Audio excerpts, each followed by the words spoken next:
고우는 자화상이라는 타이틀로 35점가량을 그렸는데 고우만큼 자신의 얼굴을 많이 그린 화가도 드물 것 같다.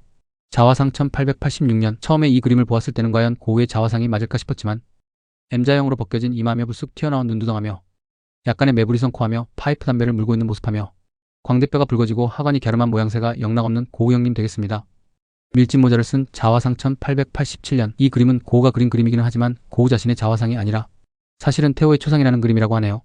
자화상 1887년. 나를 쳐다보는 저 강렬한 눈빛을 보세요. 마치 너 뭐니? 하는 것 같다. 자화상 1887년. 고우의 자화상은 이렇듯 약간 옆으로 흘겨보는 듯한 모습이 인상적이다. 사실 아직까지 정면 모습의 자화상은 발견하지 못했다. 펠트 모자를 쓴 자화상 1887년.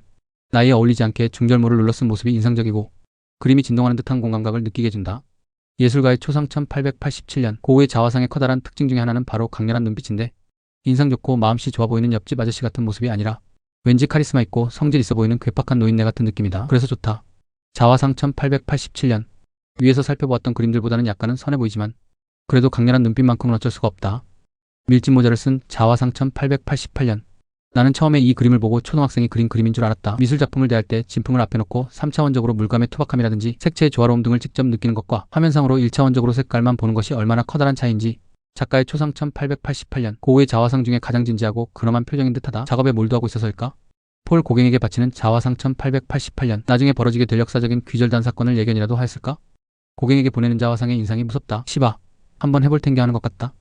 자화상 1889년. 이 그림은 앞에서 살펴보았던 자화상들과는 사뭇 다른 느낌인데 눈치채셨겠지만 수염이 없다. 그리고 다른 그림들에 비해 인상이 많이 선해 보인다. 그래봐야 까칠해 보이는 눈빛은 여전하지만 이것은 고우가 이 그림을 어머니에게 보내려고 그렸기 때문이다. 아버지의 갑작스러운 죽음 이후에 상심해 있는 어머니를 위로하기 위해 그린 자화상이다.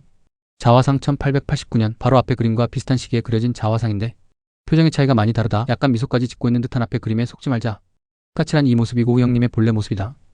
귀가 잘린 자화상 1889년. 제목 그대로 귀절단 사건 이후에 그린 자화상이다. 잘려나간 왼쪽 귀가 아니라 오른쪽 귀에 붕대를 감고 있는 것은 자화상을 그리면서 거울 보고 그렸기 때문이다. 저 잡아먹을 듯한 눈빛 좀 보소.